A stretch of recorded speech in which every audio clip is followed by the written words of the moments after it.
안녕하세요. 소설가 이금희입니다. 자유경제원에서 자유로운 힘이 많이 필요합니다. 정말 자유롭게 많은 분들이 드나들면서 자신의 의견을 정말 자유롭게 개진하는 이곳에 여러분들의 활약이 필요합니다. 자유롭게 여러분들의 기부를 많이 던져주시면 고맙겠습니다. 오늘은 조금 저희 자유경제원에 처음 오신 분이 많은 것 같습니다. 환영합니다. 자유경제원의 원장으로 있는 현진권입니다. 오늘 저 자유경제원에서 새롭게 세미나 시리즈를 시작합니다. 큰 제목은 요사이 특히 많은 대한민국을 염려하는 분들이 걱정을 많이 하고 있는 대한민국의 실상입니다. 대한민국 사회가 너무 자경화되고 있다. 대한민국이 분명 자유민주주의 국가이지만은 이런 정체성을 훼손하는 이런 사상들이 너무나 각계각층에 많이 뿌리를 내리고 있다. 이런 위기감을 많이 이야기를 해주시고 계십니다. 그래서 이 자경화된 대한민국을 실상을 파헤치는데 너무 이제 일반론으로 이야기하게 되면은 사실 일반론 이야기는 많이 하고 있습니다. 그래서 영역별로 분야별로 이렇게 나누어 가지고 조금 세밀하게 한번 실태를 파악해 보자 하는 그런 의도에서 이 세미나를 기획을 했습니다. 오늘은 그 영역에서 뭐 대표적으로 저희들이 선택한 것이 기독교계입니다. 이미 많이 다 알려져 있는 사실이지만은 기독교계 성경의 가르침 이런 부분을 좌파적인 이런 사상으로 상당히 오도되게 가르치고 실제로 성직자라든지 거기 활동하는 학생단체 신도들이 상당히 좌측의 좌파적인 그런 사고로 접근하는 것이 매우 심각한 현실입니다. 그래서 오늘은 첫 번째 그 세미나도 기독교계의 자익, 특히 요새 우리 자익일 때 도저히 용납되지 않는 자익, 그리고 일반적으로 종북 세력이라고 이야기합니다. 종북 세력들의 실상이 어떻게 되느냐 하는 그런 부분에 대해서 세미나를 개최하도록 하겠습니다. 사실 이 세미나가 성공 여부는 발제하는 분을 얼마나 이 영역을 잘 알고 계신 분이 발제하느냐에 따라서 이 세미나가 나름대로 일반 국민들에게 메시지를 줄 수 있느냐 없느냐 결정한다고 봅니다. 그래서 저희 첫 세미나이기 때문에 굉장히 고심해서 한 분을 어렵게 부탁을 드렸습니다.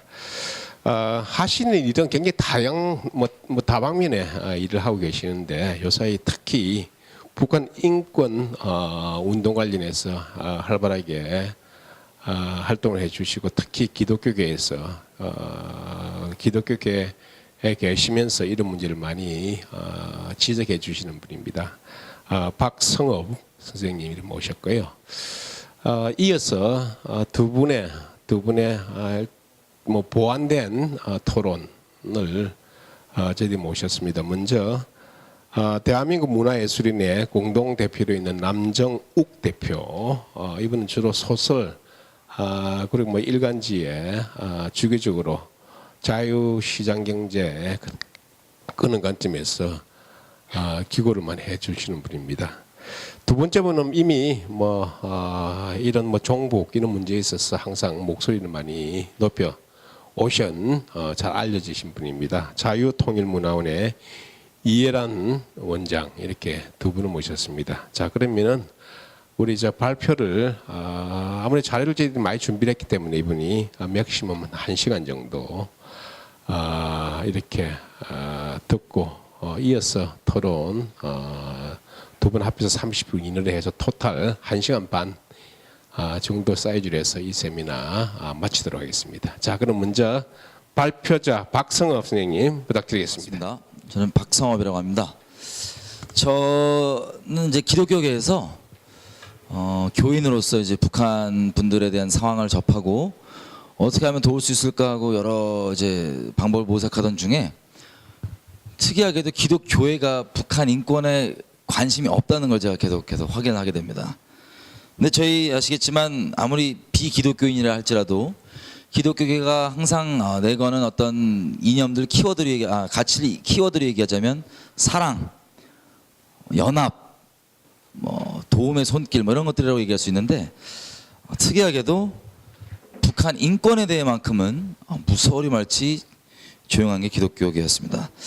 저도 이해가 안 됐지만 나중에 제가 지금 보여드릴 이런 자료들을 접한 이후에 이런 상황이기 때문에 기독교가 북한 인권에는 침묵하지만 북한 정권에는 정말 절친한 동역자요 지원자 이런 것을 그렇게 될 수밖에 없다는 것을 좀 알게 됐습니다.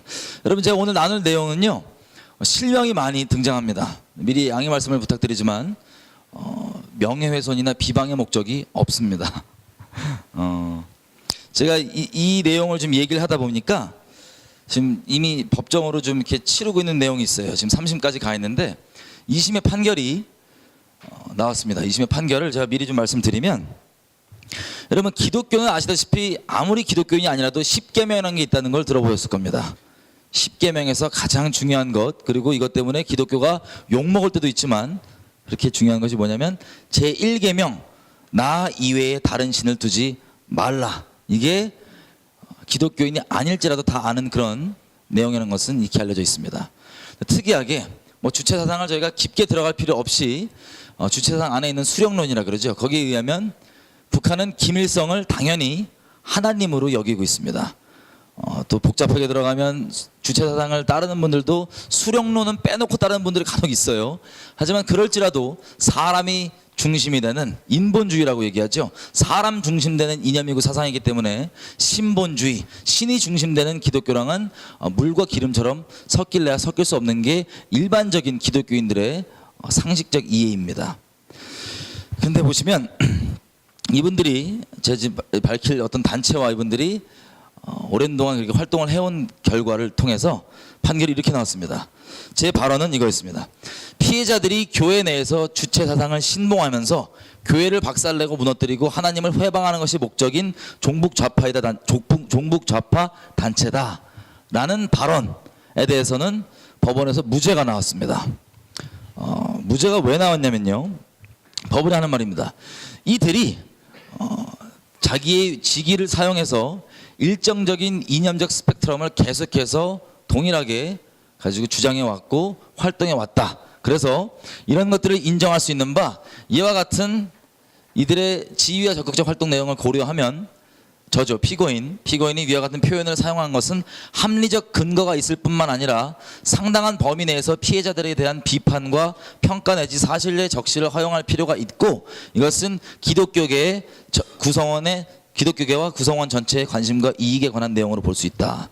다시 얘기하면 대한민국 법원이 보기에도 웬만한 사실 적시를 허용하고 이것들을 토론을 내버려둬야 될 필요가 있다. 그게 기독교계에 유익이 되겠다라고 판단을 한 이 판결문입니다. 이것에 의거해서 비방이 아니라 제가 사실 적시를 하지만 심각하게 우리가 무엇을 해야 될지 좀 토론을 좀 해봤으면 좋겠습니다. 여러분 지금 촛불 집회에 나가시면 실명이 등장하는 분이 몇 분 있습니다. 물론 지금 탄핵은 인용됐지만요. 얼마 전까지 실명이 나온 크게 두 사람이 이석기 그리고 우리 박 대통령 지금은 전 대통령이라고 표현해야 되나요? 이렇게 두 분이 실명이 나왔습니다. 두 사람이. 근데 작년 12월 중순부터 새로운 한 사람이 등장합니다. 실명으로. 김성윤 목사라는 사람입니다. 이 사람을 석방하라고 이석기 외에 또 다른 실명을 들고 이 사람들이 막 촛불을 들고 그러고 있는데 이 사람이 목사입니다. 목사. 김성윤 목사. 왜 이 사람들이 석방을 하라고 얘기하냐면요. 2016년 12월 15일자로 김성윤 목사가 4년형 징역형을 받고 지금 수감 중에 있습니다. 자, 이 사람의 이제 대외적으로 드러난 프로필을 보면요. 기독교계에서도 가장 보수적이라고 한다고 할 수 있는 총신대학교를 나왔고요. 총신대학원을 나오고 그러니까 총신대 계열의 아예 소속이신 분입니다. 또 89년도부터 복음과 상황이라고 해서 기독교인들, 신학자들 포함해서 많은 사람들이 즐겨 읽는 기독교 잡지의 기자로 활동했던 경력이 있습니다. 또 이미 해산됐지만 통합진보당 금천구위원회 사무국장 대행이었고요. 한국진보연대라고 하는, 여러분 한상열 목사 혹시 아시나요? 광우병을 주도하고 했던 그 한상열 목사가 만든 기독교 내 단체 중에 하나가 예수살기라는 단체가 있습니다. 거기에 조직정책국장으로 있는 게 바로 이 김성윤 목사의 대외적인 프로필입니다. 근데 이분이 왜 이렇게 수감이 되게 됐냐?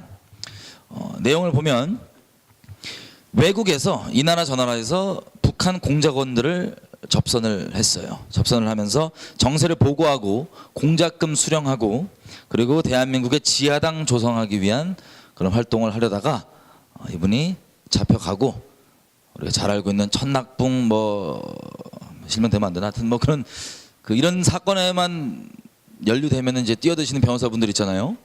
그분들이 뛰어들어서 한 1년 동안 이걸 끌었는데 결국에는 4년형이 나오게 됐습니다. 물론 언론에선 이 내용을 찾기가 쉽지는 않습니다. 자, 이분이 어떤 활동을 했냐?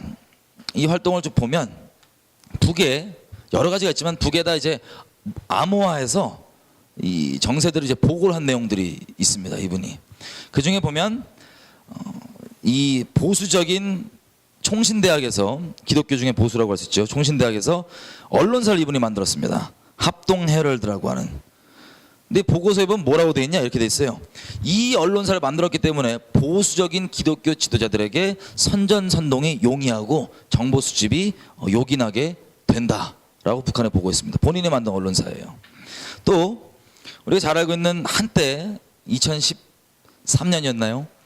국정원 댓글 비리, 대선 비리 사건에서 한창 사회에서 떠들었던 그 사건도 이 사람이 보낸 보고서에 의하면 기독교계에서 본인이 이 일들을 크게 일으키고 중요 직책을 맡고 있다. 기독교계가 이것을 댓글 사건, 국정원 사건을 가지고 일어서게 했다라는 보고를 올렸습니다.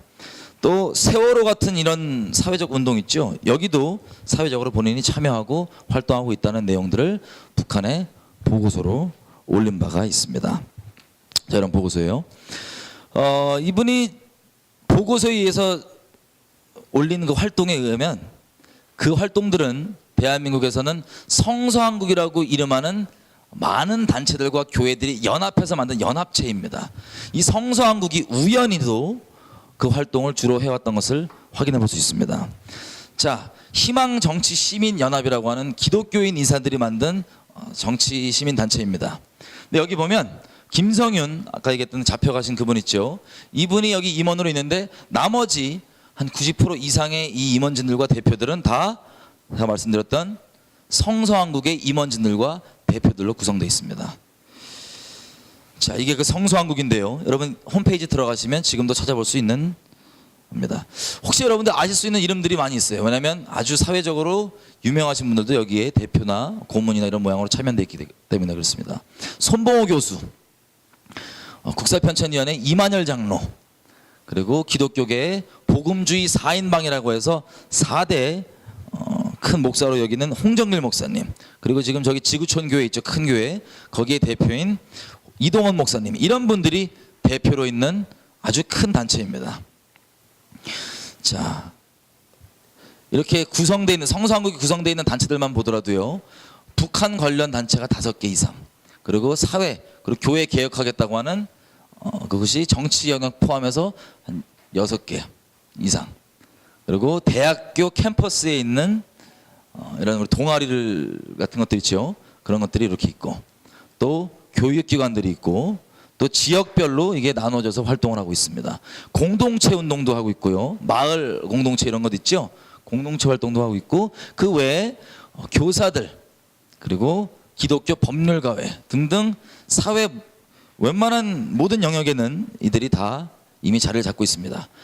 이들이 밝히는 바에 의하면 87년도부터, 성서한국은 2000년 들어서 시작했지만 이분들이 87년도부터 같이 활동해오던 분들이, 이후로부터 활동해오던 분들이 이것들을 완성한 것을 확인할 수 있습니다. 아까 제가 말씀드린 복음주의 4인방, 이분이 성서한국 대표의 홍정길 목사, 그리고 이동원 목사, 이렇게 둘이 있습니다. 홍정길 목사님은 대북 지원의 선구자라는 별명을 갖고 있습니다. 왜냐하면 80년대 말부터 시작해서 90년대 전체, 2000년대 지나고 지금까지도 아주 오랜 기간 동안 민간 차원에서 올라왔던 대북 지원의 상당 부분을 주로 전담해서 이분이 담당을 해왔습니다. 보시겠지만 이분은 본인이 밝히신 바예요. 같은 기사입니다. 89년도 연변에서 북한 한북도 인민위원회 관계자들과 안면을 트고 그때부터 교류가 시작됐다 그래요. 여러분, 북한의 일반 주민들은 대남 공작 부서 혹은 북한 당국의 허가가 없이는 일반적으로 우리 같은 동포들을 만날 수가 없다는 것은 이미 밝혀져서 알고 있는 사실입니다. 자, 그렇게 89년도부터 만났다고 하는데 이분이 예전에 했던 인터뷰를 보면 이렇게 얘기합니다. 지난 89년도부터 2달에 한 번 정도 중국을 다녀오면서 소식을 들어왔습니다. 북한 소식을 많이 들어왔대요. 자, 그러면 89년도부터 본인 밝힌 바에 의하면 2달에 한 번 정도 꼬박꼬박 가면서 아까 북한 한북도 인민위원회 관계자들 있죠? 이분들과 교류를 해왔다는 겁니다. 이게 국가보안법 위반 여부에 대해서는 저도 확실히 모르겠어요. 하지만 누가 좀 이렇게 밝혀줬으면 좋겠네요. 자, 이런 식으로 이분이 왔다 갔다 하면서 북한에 보시면 조선 그리스도 연맹이라고 하는, 줄여서 조그련이라고 하는 북한의 기독교 교단이 있습니다. 이 교단은 나중에 저희가 확인해 보겠지만 이 교단이 공식적으로 운영하는 교회가 있어요. 북한에서 봉수교회, 칠골교회라고 이름하는 이 교회에 이 홍정길 목사님을 필두로, 지금 이게 2004년도 미래한국 기사인데요. 2004년도면 지금 한 13년 전이죠. 그때까지만 700억 이상 대한민국 기독교인들의 헌금이 전해졌습니다. 지금은 13년이 지났으니까 지금까지 얼마가 있었지는 아직은 파악을 못하고 있는 상황입니다. 자, 이 조선 그리스도 연맹도 대남 공작 부서 산하에 있는 종교 기관입니다. 그래서 해외 교포들 포섭과 그리고 이렇게 자금 빨아들이는 그런 역할을 하고 있는 통일전선부 산하단체로 있는 교회들입니다. 자, 이렇게 오랫동안 교류하고 나눴던 이 홍정길 목사가 보면 북한에도 수시로 계속 다니는데, 그래서인지 모르겠어요. 우연히 이분들이 만든 단체도 성서한국이고 그 성서한국의 주요 멤버들과 구성 단체들이 하는 사회적으로 내는 성명서들을 보면 북한의 주장과 거의 흡사하거나 아예 똑같은 것도 있습니다. 우연이겠죠. 저는 우연이라고 봅니다. 자, 2012년 복음주의 단체들이라고 표현돼요. 3.1 기독선언을 합니다. 이 3.1 기독선언 내용을 보면 이렇게 되어 있습니다.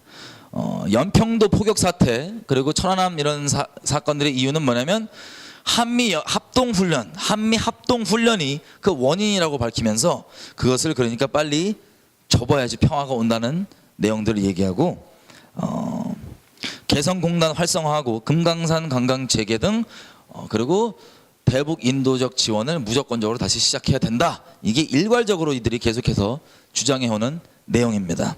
자, 이걸 누가 얘기하냐? 여러 단체들이 있어 보이잖아요. 대부분 다 성서한국 휘하에 있는 단체들입니다. 그리고 여기 보시면 희망시민정치연합 있죠? 이게 바로 아까 그 잡혀가 있는 김성윤 목사가 이 성서한국 인원들과 함께 만든 그 시민정치 단체입니다. 자, 그 외에도 평통기연, 평화통일을 위한 기독인 연대에서도 성서한국 임원진들이 상당수 포진돼 있고 활동하고 있는 걸 볼 수 있고요. 또 북한 주장 따라서 오이사 조치를 해제하고 금강산 관광 재개하라 이런 내용들을 발표하면 우연히도 임동원 전 국정원장 전 통일부 장관 있죠. 이분도 성서한국 인원들과 깊게 연계돼 있고 성서한국 전국대회에 강사로 오실 정도로 직간접적인 연결이 있는 분입니다. 같이 이렇게 오이사 조치를 풀어야 된다고 같이 모여서 평통기연이었죠. 아까 그 단체가 얘기를 하면 보십시오. 6.15 선언을 해야 되고 5.24 선언을 폐지하자라고 북한 주장을 그렇게 하면 이 홍정길 목사부터 시작해서 이 주요 인사들이 다 성서한국 임원진인 것을 우리가 확인할 수 있습니다. 자, 그리고 우리가 잘 아는 6.15 선언, 14선언 항상 북한이 이행 촉구를 하죠. 이 성서한국 임원진들과 또 대한민국의 큰 교회들은 북한에 있는 봉수교회 칠골교회와 같이 연계하여서 수시로 남한에서건 북한에서건 모여서 같이 기도하고 예배드리고 결의문을 냅니다. 결의문의 주된 내용은 뭐냐면 일괄적입니다. 6.15 선언, 14선언을 빨리 이행을 해야지만 평화가 온다입니다. 자, 평양에 있는 봉수교회 칠골교회는 우리가 나중에 확인해 보겠지만 미리 말씀드리면 김일성을 하나님으로 여기는 교회입니다. 공개적으로 얘기합니다. 김일성은 곧 하나님이시다라고. 그런 교회와 함께 한국 교회가 수년째 연계하면서 북한이 그렇게 주장하는 바를 그대로 해오겠습니다. 아마 우연일 거예요. 예. 그리고 이 성서한국의 대표인 홍정길 목사가 대표로 만든 기윤실 기독교 윤리 실천 운동이라는 것은 여러 이적 단체들과 함께 국가보안법 폐지 운동을 오랫동안 해오고 있습니다. 여러분, 이게 2004년 8월 10일 기독교 회관에서 모였던 국민연대예요. 국가보안법 폐지 국민연대. 여기 보면 많은 이적 단체들이 있고, 특히 주목해 볼 것은 경기 남부연합이라는 것이 있고 경기 동부연합이 있습니다. 여러분, 이석기 아로 사건이 경기 동부연합 멤버들이 일으킨 게 바로 이석기 아로 사건입니다. 참고로. 자, 이와 같은 이적 단체들로 분류되고 뭐 이적 단체 아닌 부분들도 있어요. 하지만 이적 단체들과 이런 요주 인물들과 함께 이 기독교 윤리 실천 운동, 기윤실이라고 하는 홍정길 목사가 만든 단체가 오랫동안 활동을 해오고 그 운동을 해오고 있습니다. 자, 기독 청년들을 대상으로 국가보안법 관련 청년 포럼을 열고요. 또 세미나를 열고 결국에는 왜 국가보안법이 폐지돼야 되지 대한 내용들을 기독 청년들에게 가르칩니다. 기윤실이요.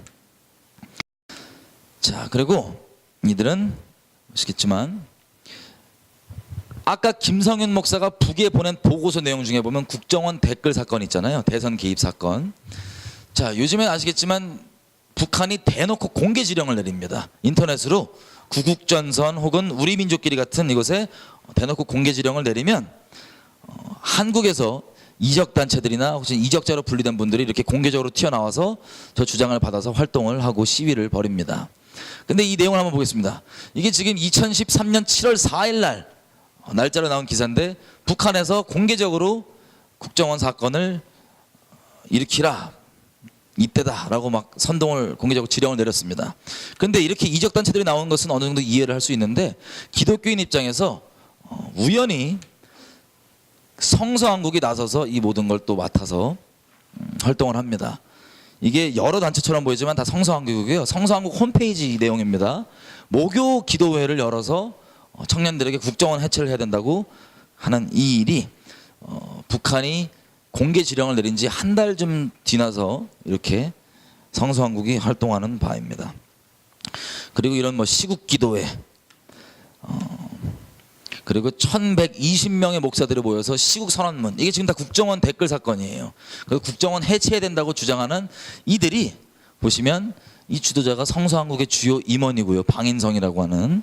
또 여기 참가하는 기독 단체들과 청년들도 상당수 성서한국 소속 임원들, 단체들입니다. 아마 우연이겠죠.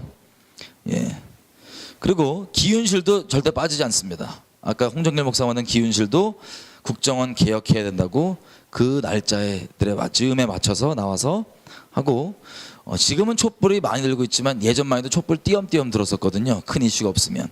근데 지방에 이거 대전역에 일었던 일을 지금 기사로 쓴 겁니다. 지방 대전에서도 막 여중생까지 촛불 들고 나와서 대선 국정원이 개입했다라고 해체된다고 얘기하는데, 거기도 보면 그 담당자가 기윤실이라고 하는 단체의 대전 지부장쯤 되는 분인 걸 볼 수 있습니다. 자, 이런 식으로 북한이 공개 지령을 내렸더니 이적 단체들과 별개로 기독교계에서는 우연히 성서한국이 이 일을 다 맡아서 해왔습니다. 우연일 거예요, 그죠? 그리고 세월호도 한번 얘기를 해보겠습니다. 왜냐하면 이 국정원 대선 사건과 세월호가 아까 김성현 목사가 북에 보낸 보고서에 있는 내용이기 때문에, 자, 북한이 또 공개 지령을 내립니다. 세월호 관련해서 반정부 투쟁만이 살 길이다라고 내렸더니 어떻게 됩니까? 빠지지 않습니다. 성서한국 홈페이지에 보니까 이렇게 리본 달고 청년들이 광화문 나가야 된다라는 내용으로 기독교 청년들이 광화문에 오랫동안 계속해서 나와 왔습니다. 성서학도 우연히 그렇게 해요. 자, 이 외에도 그냥 일반적인 그 보고서, 북에 보낸 보고서 외에 그냥 일반적인 성서학의 활동과 북한의 주장과 겹치는 부분들을 보면, 자, 북한이 제주도 해군 기지 생기면 안 된다고 공개 또 지령을 내려요. 근데 논리까지 얘기를 합니다. 뭐라고 얘기하냐? 제주 4.3 사건을 얘기하면서 그걸 세우면 평화를 누려야 되는 제주가 또 불이익을 보지 않냐, 평화가 깨지 않냐, 이런 내용의 주장을 하면서 북한이 공개 지령을 내렸습니다. 그랬더니 우연히 이 단체들이 다 성서한국 소속 단체들입니다. 나와서 북한이 했던 똑같은 주장을 하면서 제주 4.3의 비극을 평화롭게 화해와 상생으로 이걸 풀어나가야지 왜 제주 해군 기지를 만들면서 평화를 해치느냐라는 주장으로 나와서 활동을 합니다. 기윤실도 마찬가지고요. 이 청년들 다 데리고 북한 인권 활동하자고 제가 그렇게 막 눈물로 호소했을 때는 탈북자들은 거짓말 많이 한다. 북한 인권의 내용들은 사실로 확인된 팩트가 있느냐, 증거가 있느냐 막 따졌던 분들이 이렇게 제주도 가서 그 구렁비 바위였죠. 거기 가서 막 눈물 흘리는 것들을 제가 보고 좀 많이 충격을 받았습니다. 도대체 이들이 왜 이럴까? 그리고 이들이 시위하다가 이제 불법 시위로 많이 좀 변질이 됐나 봐요. 그래서 여기 성서한국 임원진도 막 잡혀가기도 하고 그랬었습니다. 자, 예전에 광우병 사태도 마찬가지예요. 광우병 사태 때도 한국진보연대입니다. 한국진보연대가 광우병 사태가 일어나기 전에 2008년 4월 초에 모여서 이들이 뭘 할지를 좀 얘기할 때 뭐 한상열 목사나 통합진보당 전 대표였던 이정희, 그리고 여기 줄친 분들이 대부분 이적 단체들인데 여기 참가했던 그 당시 때 성서한국도 종교계 인원으로 여기 참가가 되어 있습니다. 이 이후에 일어났던 게 PD수첩의 허위 보도와 이걸 필두로 일어났던 광우병 사태였습니다. 광우병 사태가 나니까요, 성서한국의 임원진들이 급히 또 단체를 만듭니다. 광우병 기독교 대책위라고 하는 이 단체를 만들어서 기독교인들 다 데리고 광우병 시위에 앞장서고, 그리고 이분들이 연행된 걸 보아서는 아마 이 시위가 불법으로 가지 않았나 싶어요. 불 꺼지면, 해지면. 자, 이게 성서한국이 우연히 계속해서 해왔던 활동들입니다. 자, 그 외에도 여러분 사노련이라는 단체가 있습니다. 사회주의 노동자 연합이라고 하는, 이분들의 공개적 주장은 폭력으로 혁명을 일으켜야 된다라고 하는 아주 과격하신 분들인데, 이분들이 직간접적으로 뭐 했던 예전 그런 시위들, 쌍용차 뭐 등등 이런 과격 시위들 있잖아요. 거기에 보면 우연히 또 성서한국 위원진들이 거기 또 같이 참여해 있어요. 손잡고 놀러 가다 가는지 몰라도 우연히 그런 과격 시위에 성서한국 멤버들이 예전부터 여러 모양으로 다 참여를 하고 있었습니다. 자, 이랬던 성서한국인데, 이 복음과 상황이라고 하는, 아까 김성윤 목사가 주로 활동했던, 기자로 활동했던 언론사 있죠, 기독교계. 이 복음과 상황이라는 잡지를 보면 여기 한빛누리라는 재단이 나옵니다. 한빛누리. 이 재단이 복음과 상황에 어떤 기부금 확인서나 이렇게 재정적인 공식적 부분을 담당해주고 있었습니다. 또 한상열 목사가 만든 예수살기란 단체도 한빛누리라고 하는 이 재단이 같이 지원을 해줍니다. 그리고 성서한국과 나머지 성서한국 소속 많은 단체들도 제가 줄은 잘 안 쳐놨지만 다 한빛누리라고 하는 한 재단이 이들에게 자금 통로를 되어주고 어떤 재정적인 부분을 법적으로 좀 맡아주고 있습니다. 자, 성서한국 역시 당연히 한빛누리가 이렇게 하고 있고요. 성서한국 휘하 단체들도, 웬만한 단체들도 거의 한빛누리가 다 이렇게 맡고 있고요. 이들이 뉴스앤조이라고 하는 기독교 언론사가 있습니다. 교회 개혁을 표방하는데 교회를 많이 이렇게 때리시고 욕하시는 그런 언론사예요. 이 뉴스앤조이도 구성원들이 성서한국 주요 인원들입니다. 대부분. 근데 여기도 한빛누리라고 하는 저 재단이 저것들을 담당을 해주고 있습니다. 소득공제나 이런 것들을. 한빛누리는요, 예전에 인천공항 건립하고 또 이 청와대 본관과 춘추관도 설계하고 월드컵 상암구장, 국립중앙박물관까지도 설계했던 건축회사에서, 정림건축이라는 곳입니다. 거기에 대표했던 김정철 회장이 만든 재단이에요. 그분이 밝히는 바로는 왜 만들었냐? 기독교 사회 선교를 위해서 만들었습니다. 그래서 이 재단을 통해서 지금 성서한국과 기윤인실의 대표였죠. 홍정길 목사와 함께 북한 동포 지원 사업을 전개하고 40여 개 공익 선교 단체들을 지원하기 위해서 만든 단체. 이게 바로 한빛누리입니다. 40여 개 공익 선교 단체들이 성서한국 휘하에 있는 단체들도 포함될 거예요. 그죠? 자, 그렇게 만들어진 단체입니다. 또 한 가지 특이한 점은 기독교인들 입장에서는 도저히 이해할 수 없는 부분입니다. 뭐냐면 시민단체 중에 반기독 성향을 아주 강력하게 띠고 있어서 반기독 시민단체로까지 부르는 그런 단체가 있습니다. 종출연, 지금은 종감연이라 그래서 종교법인법 추진연대, 지금은 종교권력감시연대라고 얘기하는데 이 단체의 대표가 이드라는 사람이에요. 이 사람은 공개적으로 뭐라고 얘기하냐면 자기의 소신 자체가 예수를 소멸하고 기독교를 박멸하는 게 자기의 존재 목적이라고까지 얘기하는 그런 분인데, 이분이 이렇게 얘기합니다. 공개적으로 자기는 기독교를 어떻게 파멸시킬 거냐, 비방하는 방식으로, 그러니까 욕하고 이렇게 까는 걸로 기독교를 소멸시키겠다가 이분의 공식적 발언입니다. 그 외에도 뭐 예수님을 이렇게 거의 육두문자로 욕하고 하는 그런 단체의 대표, 그런 분이 대표로 있는 게 바로 종출연입니다. 정말 특이하게도요, 이 단체를 만든 발기인들을, 처음 만든 사람들을 보면 그 성서한국의 주요 인원들이 이 반기독 단체라고 할 수 있는 이 단체를 같이 만들었습니다. 누구와? 예수도 주체사상가라고 얘기하는 신은희 교수가 있어요. 한국 국적이 아니라서 저렇게 대놓고 얘기하고 다니는데, 저분과 같이 이 반기독 단체로 분류되는 기독교인들에게는 이 단체를 성서한국 목사들이 같이 만든 거예요. 특이하게도. 자, 이렇게 만들어서, 이 아까 얘기했던 신은희 교수입니다.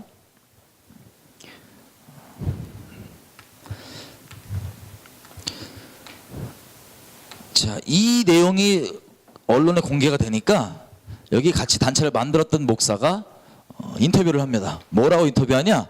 자, 저희가 이 왜곡 보도를 절대로 가만두지 않겠다. 이유를 들어봤더니 저 반기독 단체 측에서 자기 이름을 도용을 해서 명의를, 자기는 발기인이 된지도 몰랐대요. 그렇게 세운 거래요. 그렇게 만들어졌는데 나는 모른 채로 이게 만들어진 건데 나한테 사실 확인도 안 하고 그냥 이것을 보도한 저 언론사를 절대로 가만두지 않겠다라고 인터뷰하는 내용입니다. 글쎄요, 상식적으로는 제가 만약에 저분이었으면 제 이름을 도용한 그 반기독 단체에게 먼저 좀 따졌을 것 같은데, 거기는 둘째고 일단 이것을 보도한 언론사에 절대로 가만히 있지 않겠다고 얘기합니다. 그래놓고는 결론적으로는 개인의 소신이 맞기 때문에 계속해서 자기는 그 단체와 활동을 하겠다라고 얘기하는 게 이 인터뷰의 주요 원인입니다. 사실 이게 기독교계에서는 이해하기 상당히 어려운 부분이거든요. 아니, 어떻게 반기독 단체를 만들고 본인이 그게 드러났음에도 불구하고 그것을 보도한 언론을 뭐라 그러고 막상 자기 이름을 도용했다고 하는 저 단체는 아무 말 안 하고 자기는 그래도 끝까지 저 단체와 함께 하겠다라고 하는 구교영 목사의 발언입니다. 자, 이 성서한국이 이런 식으로 상당히 정체성이 의심이 되는데, 이들은 공동체 운동을 합니다.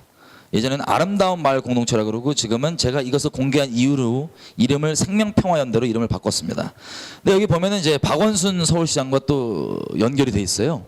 박원순 서울시장이 마을 공동체들 관련해서 여러 개 이제 좀 지원하고 활동하려고 하는데, 그 차원에서 이 아름다운 마을 공동체를 PR을 해줍니다. 성서한국의 공식적인 공동체. 근데 이분들 얘기를 들어보면 특이한 게 뭐라고 얘기하냐면, 자기들이 공동체로 모인 이유가 공유와 물질의 이 공유를 위해서, 그리고 코뮌을 위해서 모였다고 얘기해요. 코뮌. 그럼 코뮌이 본인들이 어떤 의미로 얘기하는지 모르겠어요. 그 독일 단어로 K를 시작하는 그 코뮌을 얘기하는 건지. 자, 그리고 이분들 얘기로는 여기에 있는 멤버들이 오마이뉴스와 뉴스엔조이 같은 언론 기사들을 주로 생산을 하고 모여 있는 곳입니다. 그리고 이들이 기독 청년 아카데미라고 하는 교육기관을 만들어서 이 코뮌을 위해서 모인, 이 물질의 공유를 위해서 모인 이분들이 이 내용들을 교육한다고 합니다. 자, 이분들이 갖고 있는 인터넷상에서 본인들 커뮤니티에 주고받는 내용들을 보면요, 이런 내용들입니다. 장난이래요, 본인들 말론. 주체적인 사상투쟁을 통해서 통일 과업을 이루는 그날까지 조르고 졸라야 한다 라고 이들이 그냥 장난으로 막 얘기하고요. 심심하면 북한 노래 부르고 공동체에서. 그리고 기독교인들이 이해하지 못해 어려운 내용인데 찬송가 대신 민중가요 부르고 새벽기도 이런 거 대신에 이제 새벽 요가하고 막 이럽니다. 자, 이분들이 만든 언론사 중에 이제 뉴스앤조이라는 게 있어요. 이분들이 주로 이제 운영해가는 뉴스앤조이에 대해서는 이렇게 얘기합니다. 교회 내부 개혁 세력의 전위 조직으로 건실하게 세울 것이다. 여러분, 뉴스앤조이가 교회 내부 개혁 세력이라고 하는데 보통 기독교인들 입장에서는 이게 하나님 말씀으로 교회를 회복한다 그러거든요. 근데 이분들은 주체사상으로 통일한다 그러니까 뭐 모르겠어요. 또 이분들이 김일성의 가르침을 공유를 합니다, 서로. 이 내용은 이제 구국전선에 올라와 있는 일반인들은 접촉할 수 없는 그런 자료들을 그대로 퍼와서 이들끼리 공유를 하는 건데, 이게 무슨 내용이냐? 북한 인권 문제가 자꾸 제기가 되니까 사실 기독 신앙이 없더라도 인권 문제는 당연히 거기에 호응하고 반응해야 되는 부분이잖아요. 지금도 작년 기준으로 유엔이 12년째 공식적으로 유엔 북한 인권 결의를 이제 결의하듯이, 그래서 이분들이 이제 이거를 스스로 이제 연구를 했나 봐요. 어떻게 과연 우리가 여기 대처를 하고 얘기를 할까? 그래서 김일성의 말들을 쭉 공유하고 연구를 해서 결론을 냅니다. 이 결론이 아주 심플하게 얘기하면 서구 미국이 얘기하는 인권 개념과 북한의 인권 개념은 다르다. 미국의 인권 개념은 뭐 이동의 자유 뭐 이런 건 있어서 자유롭게 보일지 모르나 실업률 어떻게 할 거냐? 그 답이 안 나오지 않냐? 북한의 인권은 이동의 자유 뭐 이런 건 없지만 모든 인민이 다 직업을 가지고 있다. 실업률 없다. 그래서 인권이 개념이 이렇게 다르기 때문에 계속해서 이 개념 다른 인권을 들이대는 이유는 미국이 북조선을 무너뜨리기 위한 계략에 불과하다. 인권 문제는. 이렇게 김일성이 결론을 내립니다. 근데 이게 이분들의 그냥 연구 목적이었다. 물론 이거 가지고 공유하는 것도 법적으로 안 되죠. 연구 목적이었다 그러면 흔히 그렇게 볼 수 있다. 충분히 그렇게 볼 수도 있다라고 너무 궁금하면 법적인 감수하겠다 그러면 볼 수도 있다고 생각해요. 근데 중요한 것은 이런 가르침들이 어떻게 퍼져나가냐. 성서한국의 주요 또 인원인 김혜건 교수라는 사람이 있습니다. 숭실대학교 기독교학과고요. 지금도 숭실대 기반으로 여러 가지 통일 관련 활동을 하는 그런 교수인데, 자, 이 사람들이 많은 신학자들과 목사들이 이 성서한국과 이 멤버들을 아주 존경하는 대한민국 추세가 있습니다. 그래서 이들이 목회자들을 대상으로 멘토링 컨퍼런스 같은 걸 열어요. 목사들이 오는 거예요. 목사들에게 가르치는 이런 컨퍼런스. 자, 여기에서 김혜근 교수의 실제 한 내용들을 지금 녹취를 한 겁니다. 이 보면 2012년 6월 5일날 있었던 목회자 멘토링 컨퍼런스인데요. 어떤 사람이 물어봅니다. 어떤 목사가, 참가자 목사가. 북한 인권 문제를 자꾸 물어보는데 뭐라고 대답을 해줘야 됩니까? 라고 물어봤더니 이들이 이렇게 얘기해요. 자, 김혜건 교수가 다른 목사로 하여금 답변을 먼저 해달라고 요청을 합니다.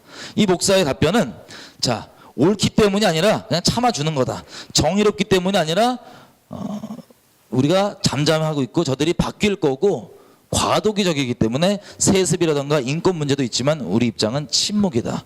그러니까 쉽게 얘기하면 사랑하기 때문에 우리가 사랑으로서 침묵하고 가만히 기다려줘야 된다라는 게 이분들 주장입니다. 자, 이 발언을 그대로 김혜건 교수가 받아서 뭐라고 얘기합니까? 저 목사는 친북이 아닙니다. 그리고 북한에 있는 정치범 수용소라는 것이 일종의 삼천 교육대보다 훨씬 더 가벼운 노동교화소입니다. 이렇게 이제 수용소 얘기를 시작해요. 그러면서 이게 복잡하지만 내용이 결국 뭐냐? 북한의 인권 개념과 대한민국의 인권 개념은 다르다. 다르기 때문에 서로 최악의 것을 가지고 계속 얘기하면 어떡하냐? 만약에 북한이 우리나라 조폭 문제, 이게 다 비교가 되는지는 궁금한데, 조폭 문제 가지고 이게 계속 늘어지면 대화가 되겠냐? 우리도 북한의 최악의 부분을 잡지 말고 인권 개념이 다르기 때문에 그걸 계속하면은 남북의 대화가 되겠냐? 대화가 안 된다. 개념이 다른 인권을 계속 들이대지 말자. 뭐 이런 내용입니다. 이 내용이 우리가 아까 확인한 바에 의하면 누구의 주장이에요? 김일성의 주장입니다. 김일성. 자, 이 성서한국의 몇몇만 김일성의 이름을 연구하는 게 아니라 한번 생각해 보십시오. 지금 이 얘기를 듣는 게 이 사람들을 존경해서 배우겠다고 나와 있는 목사들입니다. 이들이. 그럼 이들이 지금 방금 들은 건 김일성의 가르침을 배운 거예요. 김일성 이름은 안 달려 있어요. 그죠? 그러면 이 목사들이 이걸 듣고 아 그렇구나 하고 자기 교회 가서 성도들에게 가르칠까요? 안 가르칠까요? 가르칩니다. 이 내용을. 네. 이 내용을. 왜? 이걸 지금 들은 목사들은 이게 김일성의 가르침인지 몰라요. 이걸 듣고 예수님의 가르침이 아니라 교회에 이런 식으로 김일성의 가르침이 계속 퍼져 왔던 겁니다. 이해가 되시죠? 자, 교회가 그래서 작용화가 점점 되는 거예요. 이 존경하는 목사들을 통해서 물론 이분이 인식이 있는지 없는지 모르겠지만 우연히 성서한국 멤버들이 인권 문제에 대해서 연구하고 봤던 김일성 가르침이 이렇게 퍼져나가고 확산이 됩니다. 그럼 이 사람들이 다시 말씀드리지만 기독교계에서 엄청나게 존경받는 분들입니다. 이분들 주장이면 웬만한 목사들과 그리고 특히 젊은 세대들 있죠. 40대 이하로 50대 이하로 아주 무상같이 여기는 그런 목사들입니다. 이런 식으로 김일성의 가르침이 교회를 점령해 왔다는 걸 확인해 볼 수 있습니다. 자, 또 이 사람도 대놓고 얘기해요. 주체사상과 기독교를 말하다. 김혜건 교수입니다. 이 사람 주장에 의하면 일단 주체사상에 대해서 이렇게 시작합니다. 주체사상은 남조선 인민이 절대로 접촉해서도 감염돼서도 안 되는 흑사병과 같은 것으로 주장하는 이 반북 이데올로기도 또 하나의 극단적 스펙트럼입니다. 말이 복잡한데요. 주체사상에 긴장 풀어라는 소리겠죠. 너무 이거 무슨 바이러스처럼 감염될까봐 조심하지 말고 긴장 풀어라. 그리고 이분은 특이하게 전 처음 봤어요. 이런 분은 대한민국 국민들 남조선 인민이라고 표현하는 스스로를 처음 봤는데 이분이 쓴 이 주체사상과 기독교에 대한 내용을 보면 이런 내용입니다. 주체사상은 아주 감동적으로 탄생돼서 어려운 시기에 북한 주민들을 주체사상이 있었기 때문에 그 어려운 시기를 이겨낼 수 있었다. 기독교인으로서 주체사상이 부담스럽다는 거 이해한다. 하지만 기독교에 있는 김정일이 수령론이라는 걸 만들어가지고 절대신을 믿어야 되는 기독교인들에게는 주체사상이 부담스러울 수 있지만 자 이렇게 표현합니다. 이 잘못된 이렇게 수령론이나 이런 걸로 잘못 왜곡된 주체사상의 모습은 대한민국의 심각한 매판성과 신식민지스러운 요소 때문에 그렇게 왜곡되게 나온 결과이다라고 얘기합니다.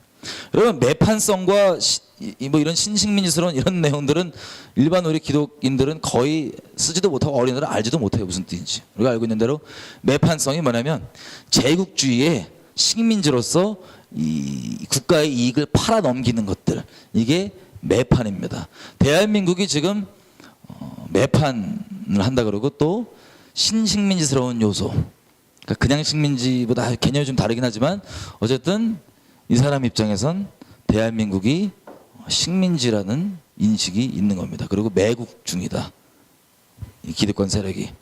그래서 이 김일성식 잘못된 수령론 중심의 주체사상은 어떻게 해결되냐? 남한 사회가 갖는 성숙한 민중민주주의 발전 모습 속에서 해소될 것이다. 이분 주장에 의하면 민중민주주의를 대한민국이 아주 성숙하게 발전시키면 이 주체사상 중에 우리가 껄끄러워하는 그런 잘못되어 있는 부분들이 해결이 된다는 거예요. 그럼 민중민주주의. 며칠 전에 탄핵 이후에 북한이 이제 노동신문에 낸 걸 보니까 장하다 촛불 민중이 주인되는 새로운 사회를 뭐 시작하자 뭐 이런 뉘앙스를 이렇게 언론에 냈더라고요. 그러면 민중민주주의는 잘 아시는 대로 통합진보당이요. 북한식 사회 통합진보당 그 판결에 의하면 북한식 사회주의로 당장 대한민국 가기 어려우니까 당연히 그 중간에 반드시 거쳐야만 되는 그게 목적이 아니고 거칠 수밖에 없는 과도기적 체제를 민중민주주의라고 얘기하고 또 통합진보당이 그거를 추구한다는 이유로 이제 해산됐습니다. 뭐 그게 유일한 이유는 아니지만 그 이유 중에 있어요. 해산이 됐습니다. 민중민주주의. 그리고 이렇게 되어 있습니다. 결국엔 주체사상이 잘못된 것은 매판적인 남한의 왜곡된 피사체이다. 그러니까 다시 얘기하면 대한민국이 썩어서 그런 거지 저거 잘못된 거라고 욕하기보단 대한민국 썩어서 나오는 결과니까 우리가 똑바로 민중민주주의를 만들자는 게 이 사람의 주장입니다. 자, 이분들이 지금 하고 있는 게 숭실대 이런 데서 뭐 통일 관련 기독교 지도자 만들고 하고 있는 분들이에요. 이분들이. 자, 이런 내용들이 전파되고 나눠지니까 당연히 기독교계의 지도자들이라고 하는 사람들 그리고 기독교인들은 좌경화가 될 수밖에 없습니다. 이분이 PD 계열인지 NL 계열인지 아주 애매한 노선에 있지만 어쨌든 대한민국의 자유민주주의 체제는 이분들이 추구하는 바가 아닌 것 같아요. 자, 이들이 운영하는 성서왕국이 운영하는 아카데미를 갔다 온 사람들의 소감에 의하면 주사파 운동권 갔다 온 것 같다. 이들의 소감입니다. 소감. 주사파식 교육의 장. 이게 언론에서 그냥 아예 얘기하는 거예요. 크리스천 투데이라는 곳에서.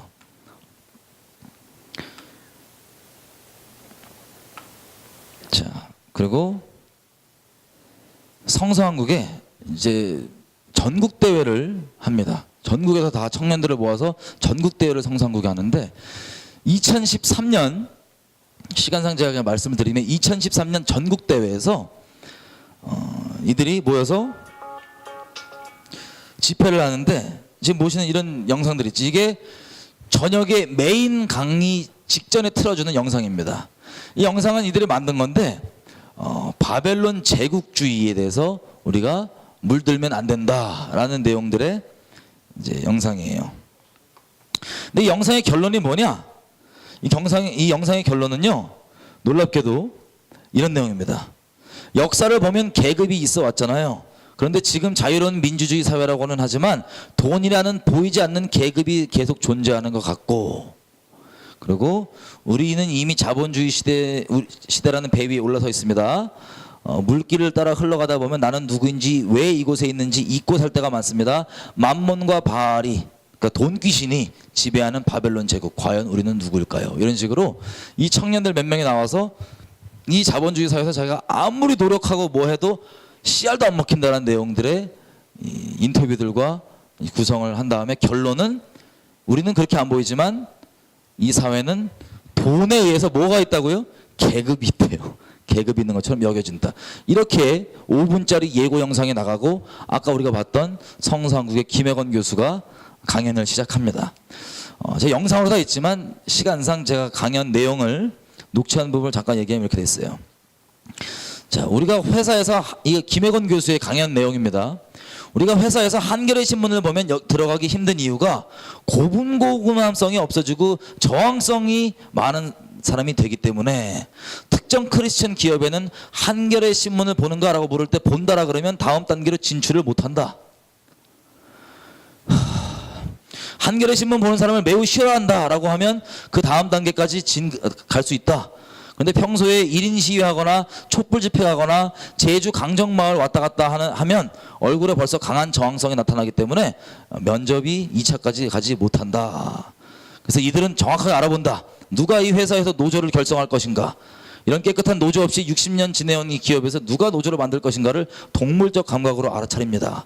그래서 성서왕국 집회에 계속 15만 원씩 내고 다니면 얼굴에 강한 남성성이 나타납니다.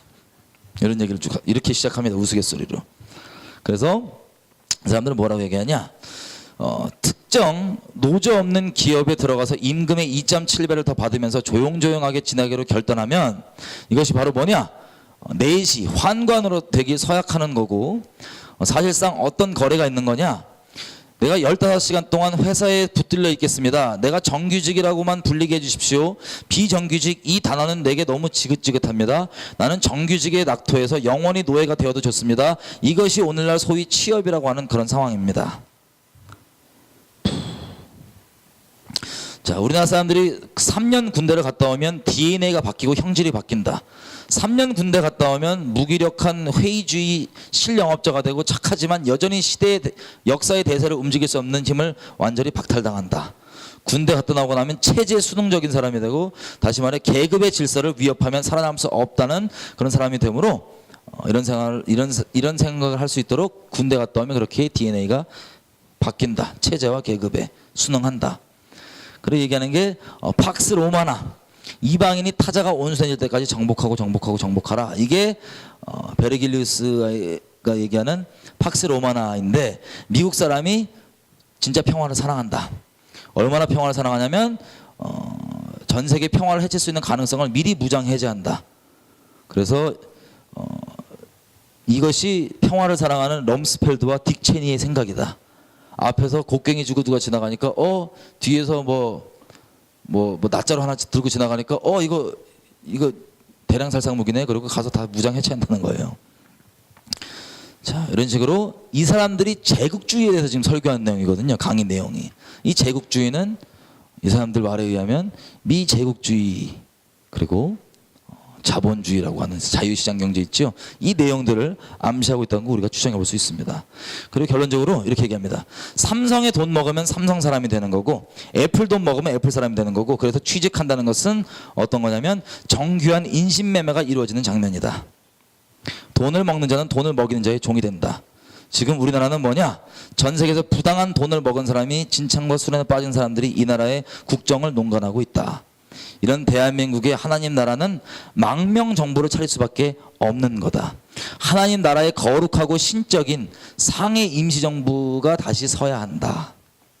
우리 지식인들이 이 제국, 다시 얘기하면 이 자유시장 경제로 구성되는 이 체제 얘기하는 거죠. 이 제국을 보이콧할 수 있는데, 이거 보이콧하면 이 제국은 오작동하고 무너진다. 근데 이 문제는 취직을 한다는 게 문제다. 취직을 하면 이 체제의 중간 관리자가 되고 환관장이 돼서 안 된다. 그래서 취업이 뭐냐? 인간의 도덕성 일부를 훼손해 가면서까지 낮 12시간 또는 15시간 붙들려 있는 것. 이게 취업이다. 라고 가르칩니다. 자, 그래서 이들이 얘기하는 건 어떻게 이걸 해결할 수 있냐? 우리의 존엄성을 파괴당할 사람이 필요하다. 이 제국주의는, 이 체제는 사람의 존엄성을 파괴당할 사람이 필요한 거다. 노예가 필요한 거고, 정규직 벼랑의 끝에 비굴하게 살아갈 사람이 필요한 거고, 그리고 비정규직 이런 걸로 겁줘서 고분고분하게 만드는 것이 이들이 말하는 노동 유연성인데, 이들이 이 돈으로 우리를 종으로 만들고 휘어잡고 있다. 저는 이 세상을 뒤집고 싶습니다. 도와주십시오. 우리 모두가 사실상 우리 모두가 이런 세상에 용납하면 안 됩니다. 얘기합니다. 그래서 이들이 공동체 생활을 해야 된다.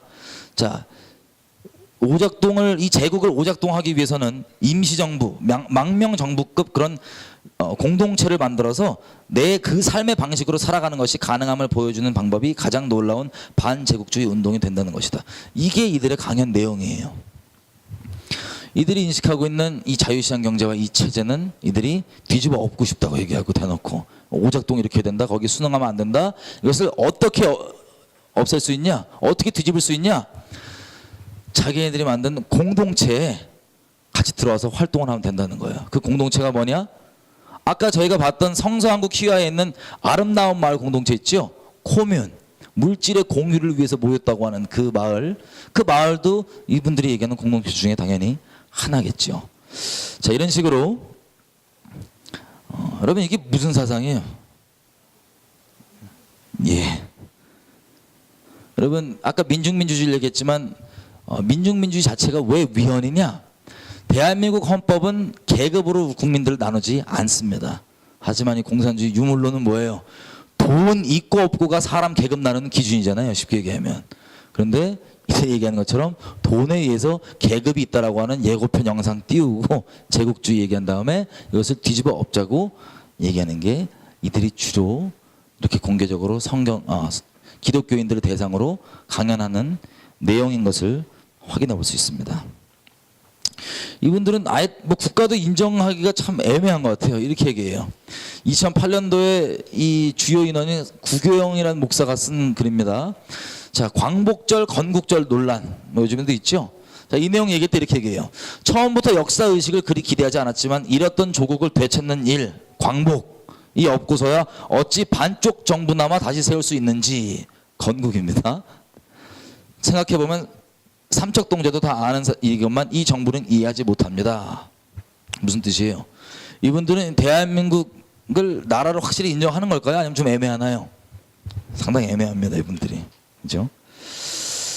자, 이런 식으로 하면서 이들이 열심히 활동하는 내용들은 평화협정 체결해야 된다고 1인 시위하고 기독교인들 내에서 항상 평화협정 운동을 이들이 이렇게 벌입니다.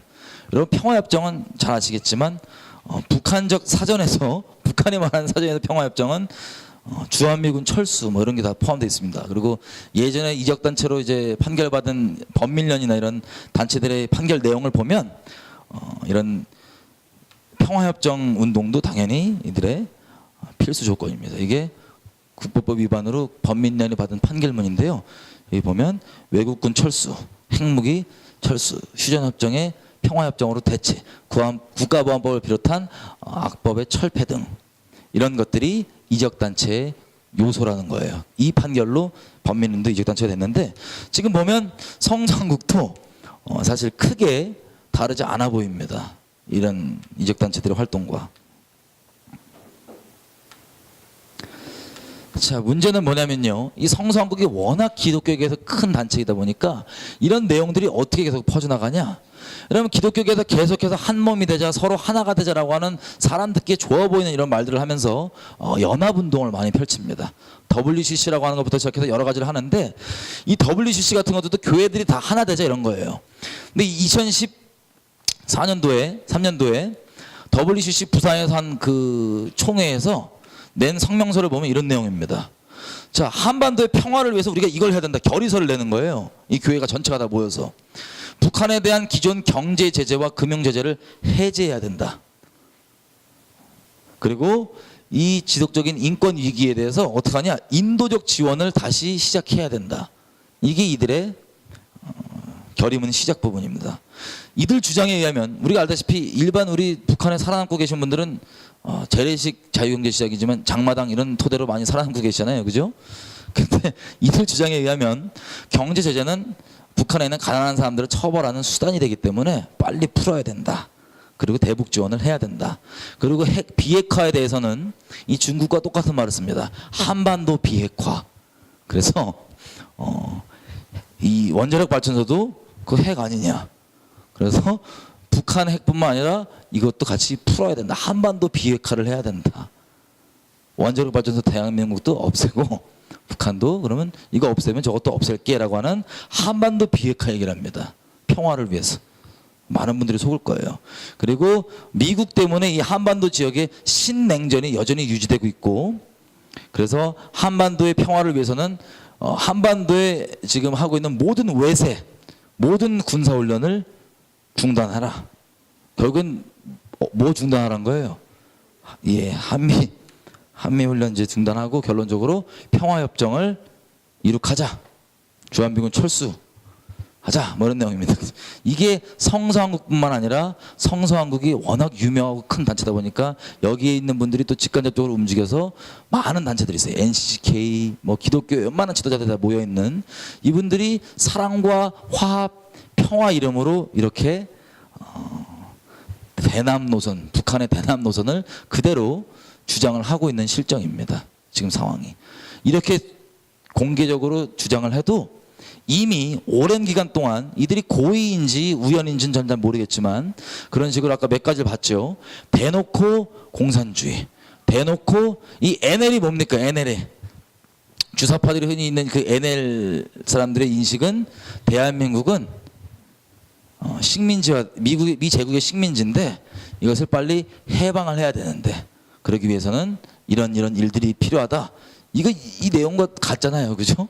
이 내용들이 교회의 공식적인 주장이고 가르침인데 누구 하나 잘못됐다고 얘기하거나 이거에 대해 반론을 들지 못하고 있습니다. 왜? 다 동조를 하고 있어요. 이렇게. 이게 평화고 사랑이라고 생각하는 거예요. 단순히 성서한국뿐만 아니라 다 이러고 있습니다. 자, 그러다 보니까 이게 주류가 돼 있고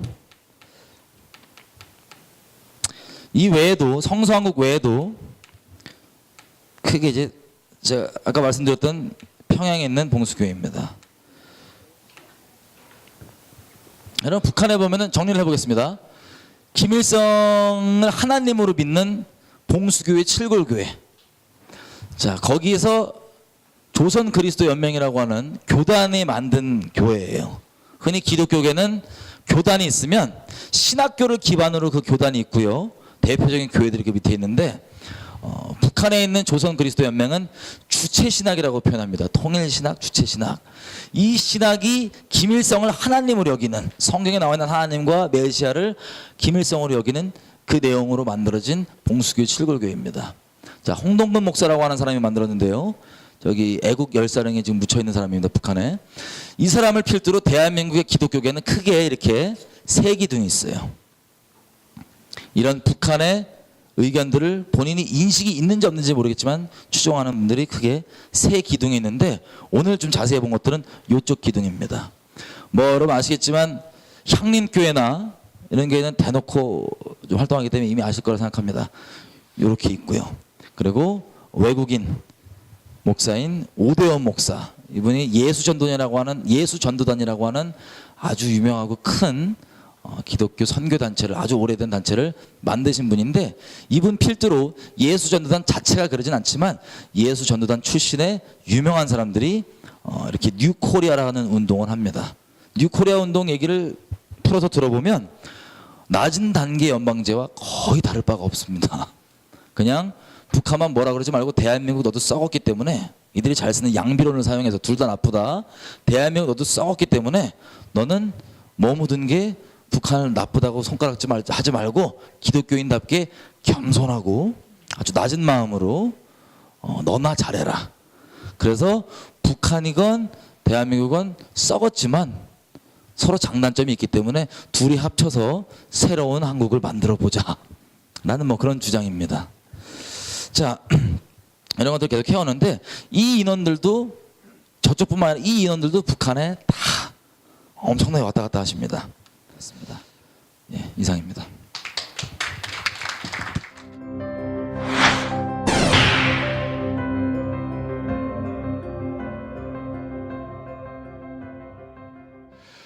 자, 오늘 저 순서대로 두 분의 뭐 토론이라기보다는 조금 다른 분야에서 활동하시는 분들이 이 일종의 좀 쇼킹한 이 내용을 보고 어떤 생각을 가지고 또 어떻게 추가적으로 말씀해 주시나 하는 거는 그래서 들어보도록 하겠습니다. 먼저 예술을 하는, 소설을 쓰는 예술가십니다. 남정욱 대표 부탁드리겠습니다. 제가 며칠 전에 그 북한 그 탈북자 젊은 탈북자들을 그 후원하는 단체 세미나를 갔는데, 그 세미나가 끝난 다음에 이제 그 강사한테 질문하는 시간이 있었거든요. 어떤 세미나였냐면은 통일된 다음에 북한을 갖다가 어떤 식으로 이렇게 정비를 할 것인가 이런 거였는데, 그 탈북자 학생이 이제 손을 들더니 그걸 물어보더라고요. 지금 그 외교 정책 같은 거 정부 정책을 말하면서 너무 미국에 편향적이고 지금 중국을 적으로 돌리고 있으며 뭐 이렇게 질문을 해요. 그래서 제가 속으로 쟤는 저러려면 뭐더러 탈북을 했나 이런 생각이 들었거든요. 제가 이 말씀 드리는 이유는 교육이라는 게 얼마나 무서운가라는 것을 말씀드리기 위해서 그 얘기를 드렸습니다. 저는 85년도 대학을 입학을 했기 때문에 78학번부터 88학번까지 골고루 다 봤기 때문에 그 시기에 우리가 지금 알고 있는 그 유명한 목사들 혹은 또 신학교에서 어떤 식의 교육이 이루어졌는지 다 봤고요. 운이 나쁜 건지 좋은 건지 아까 여기 잠깐 등장했던 향림교회도 다닌 적이 있습니다. 다니면서 참 저 설교는 특이하다라는 생각을 그때 많이 했었던 사람입니다. 가장 보수적인 총신대에서도 그런데 가장 좌파적인 학교라는 H 신학교 같은 경우는 굉장히 심각한 수준이었고요. 지금 말씀드리는 건 어떤 팩트를 갖다가 제가 이제 말씀드리는 거죠. 어떤 걸 보여드릴 수가 없기 때문에. 그런데 세미나 하러 가면은 주체 사상을 이제 대놓고 공부를 합니다. 그냥 주체 신학이라고 하면서. 그러면서 거기 처음 참여하는 사람들이 이제 좀 당황하게 되면은 오히려 이렇게 조롱하는 초보신가 봐요. 그러면서 이제 이랬던 그 분위기 속에서 다녔습니다. 여기 인쇄물 보게 되면은요, 저는 이제 여기가 대부분 단체들이 많이 등장해서 한 개인이 어떤 식으로 종북이라든가 주체사 사상을 갖다가 이렇게 몸에 가지게 되는가 하는 그런 과정을 잠깐 설명을 드리려고 합니다. 한국 기독 학생의 총연맹이라고 있습니다. KSCF라고요. 요게 이제 되게 오래된 단체인데요. 일제 시대에 크리스천 학생 이제 운동 단체 YNCA, YWCA, 뭐 장로교, 감리교, 성결교 이런 것들이 다 통합이 돼가지고 해방 후에 대한 기독교 학생 전국 연합회라는 것이 만들어졌습니다. 그게 이제 65년도에 YMCA하고 통합을 하면서 현재 그 KSCF라고 하는 그 단체로 활동을 하는데, 지금도 종로 연지동에 그 본부가 있습니다. 그래서 당시 이제 육계교단이라고 하는 뭐 예장 통합 기장 뭐 이런 것들을 다 포괄하는 그런 가장 큰 대학생 단체였습니다. 근데 이 KSCF의 그 90년대 이후 활동을 보게 되면은 1991년 6월 1일 전대협 출범식 참가, 1991년 8월 15일 범민족 대회 참가, 1994년 5월 27일 한총련 출범식 참가, 94년 8월 15일 남북 인간 띠입기 대회와 범민족 대회 참가. 그다음에 최근 2013년에는 국가정보원 대선 개입 진상규명 및 민주주의 수호를 위한 916명 시국선언 이런 것들에 다 참여를 하고 있는 단체가 이 KSCF입니다. 활동을 보시게 되면 얘네는 기독교 단체가 아닙니다. 실제로는 가장 큰 오래된 단체임에도 불구하고요. 이 단체가 처음 이제 등장한 게 언론에 등장하기 시작한 게 전태일이 분신을 했던 때부터입니다. 그때 어떤 기록이 나오냐면은 기독교 학생들도 세문학교에서 추모 기도회를 했고 한국기독학생총연맹 아까 말씀드린 KSCF도 연동교회에서 추모 예배를 갖고 근로기준법의 정당한 시행을 촉구했다. 뭐 이런 것들로 이제 시작이 됩니다. 이게 전태일 분신 직후의 활동이고요. 그 사진은 87년도인가요? 그 미제 용병교육에 반대하면서 분신한 서울대 김세진이라는 학생입니다. 이 학생 사진도 자기는 홈페이지에 갖다 놨는데 요 밑에다가 성경 말씀을 써놨습니다. 나를 따르려면 누구든지 자기를 버리고 제 십자가를 지고 따라와야 된다. 그리고 5.18 자료집을 제일 먼저 만든 데도 바로 이 KCF입니다. KSCF인데요. 광주여 민족의 십자가여. 민족의 십자가여 이제 뭐 문병란 시인의 시에서 따온 거긴 한데 십자가라는 단어 갖다가 이제 아무래도 자기들이 기독교 단체니까 이제 특별히 썼던 것 같습니다. 85년 4월 15일에 나왔는데 거기 보면 이런 내용들이 이제 실린 전단들이 이제 같이 들어있는데 특전단은 우리 젊은 학생들을 총칼로 찔러 배를 갈라 죽이고 어쩌고저쩌고 뭐 심지어는 어린이들을 개머리판으로 골통을 부셔 죽였다 이런 것들이 들어있는 그런 자료집입니다. 여기 한 사람이 제가 인생 궤적을 잠깐 살펴봤는데 요 5.18 자료집 이 자료집을 만든 사람이 이해삼이라는 사람인데 민노당 최고위원이었고요. 이 자료집 만들 당시에 KSCF의 회장이었습니다. 그러니까 사실은 운동단체이긴 하지만은 기본적으로 기독교 학생들이 가입되어 있는 단체이기 때문에 신앙심이라는 게 있어야지 정상이거든요. 그래서 제가 이 사람의 블로그를 한번 들어가 봤더니 이런 내용들이 많이 적혀 있습니다. 한반도 평화통일 위협, 개성공단 남북협력 사업방해, 미국의 일방적 패권은 결국 용납되어서는 안 된다. 7페이지 보겠습니다. 미국이 군사독재를 배후 조정했다는 사실을 드러냄으로써 한반도 민중들에게 반미의식을 갖게 한 것이 5.18의 의미입니다. 그 다음에 구체적인 현 상태에서 중요한 것들은 국가보안법 철폐, 그 다음에 천안함에 탄력받은 반북모략 이런 것들인데 제가 블로그를 뒤지는 동안에 조금 신기했던 거는 KSCF라고 하는 가장 최고의 기독교 학생 단체 회장을 했던 사람의 어떤 기록에서도 하나님, 신, 교회, 기도 이런 것들은 한마디도 등장을 하지 않습니다. 저는 그냥 좋게 생각하기로 했습니다. 엄청난 계기로 기독교를 끊었다 생각을 갖다 하고 싶은데 아까 우리 박성업 선생님도 그런 말씀하셨습니다만은 김성수 선생님도 그런 말씀하셨지만은 우연인지 어쩐지 KSCF의 회장까지 했던 사람의 블로그에 어떤 종교적인 멘트도 안 들어가 있다는 이 우연에 대해서 저는 생각을 안 해볼 수가 없는 것입니다. 80년대, 70년대 이제 후반부터 해방신학이 민중신학이 되고 주체신학으로 갔던 때는 80년대 성당이나 교회 다녀본 분들은 다 합니다. 교회가 다 그랬다는 건 아닌데 일단은 교회가 외피를 갖다 쓰기가 좋았고요. 선전 선동의 장으로 되게 훌륭했기 때문입니다. 그래서 그들은 예수를 고난과 부활과 항쟁의 상징으로 만들었습니다. 그리고 한국의 민중운동에 이입시켜서 종교와 선동을 결합시켰고요. 항상 결말은 우리 민족끼리 민족은 하나다 이런 식으로 설교를 했던 겁니다. 마지막으로 이제 북한이 운영 중인 민족통신 자료실을 보게 되면은 9페이지입니다. 아까 신모라는 교수 신은 교수요. 그 사람이 했다는 얘기가 여기 바로 나옵니다. 북조선 예수 그래가지고요.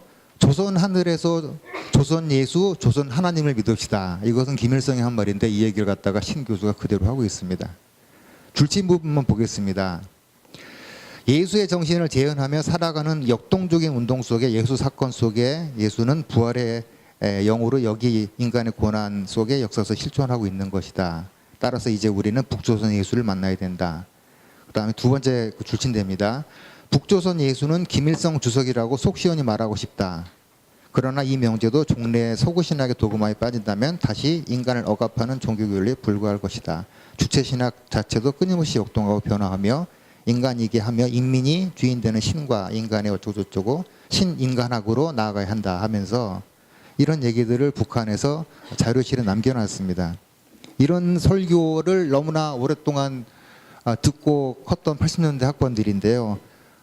다들 이런 강론과 설교를 들었던 기억들이 있을 것입니다. 이런 설교와 강론을 들었고 이런 교육을 받은 지금 대한민국 기독교계의 그 핵심이 될 수 있는 40세부터 55세 정도의 인력의 대부분이 이런 사고를 가질 수밖에 없는 교육을 받았다는 사실, 이것을 제가 그 KSCF의 연맹 회장을 했던 사람의 인생의 궤적을 보면서 한국의 기독교 그리고 이 종북이라는 것이 갑자기 발생한 것이 아니고 얼마나 뿌리 깊게 오랫동안 만들어진 거, 그 수가 얼마나 많은지, 그리고 그들은 스스로 얼마나 자기들을 교묘하게 감추고 있는지 이런 것들을 좀 설명드리기 위해서 보론 비슷하게 말씀드렸습니다. 감사합니다. 이해란입니다. 저는 이제 탈북자 출신이고요. 사실 저희 가족은 북한에서 원래 기독교인이었지만 저는 북한에서 기독교를 전혀 모르고 살았습니다. 한국에 와서 교회를 다니게 됐는데, 한국에 와서 이제 교회를 다니는 과정에 여러 이제 무슨 성경 공부반 뭐 이런 데를 다니면서 참 이상한 사람들이 좀 있더라고요. 그래서 그때는 잘 몰랐는데 제가 어느 날 박성호 대표님을 만나서 이야기를 듣고 보니까 정신이 바짝 들은 게, 대한민국의 이 총체적인 난국은 기독교가 공산화돼 가지고 생긴 문제구나, 이걸 이제 느끼게 됐습니다. 그리고 처음에 봤을 때 북한에서 김일성이 말했던 것들이 한국에서 그대로 잘 실행이 되고 있더라고요. 그래서 야, 김일성이 예지력이 있은 건가, 아니면 그게 인류가 나아가야 될 올바른 길을 김일성이가 진짜 가르쳐줘 가지고 김일성은 실천은 못했지만 한국에서는 무슨 이유인지 모르지만 그걸 실천을 좀 해가고 있는 것 같다라는 생각을 많이 했었는데, 그 원인이 있었구나라는 생각을 가지게 되었습니다. 여러분, 경악하지 않습니까? 끔찍하지 않습니까? 북한에 이제 북한에서 대남 전략 전술이라고도 하고, 북한에서 김일성이가 빨치산을 할 때 승리를 하기 위한 어떤 전략 전술로 세우는 그 전략이 있습니다. 그게 뭐냐면 그러니까 지하에서 하는 건 불법적인 거죠. 아주 불법적인 것과 그다음에 반합법적, 그러니까 어떻게 보면 합법적인 것 같기도 하고, 그래서 거기서는 반합법적 또는 비합법적이라고 그래요. 그런 활동으로 이제 하다가 이것을 이제 반합법에서 합법으로 이렇게 발전을 시킵니다.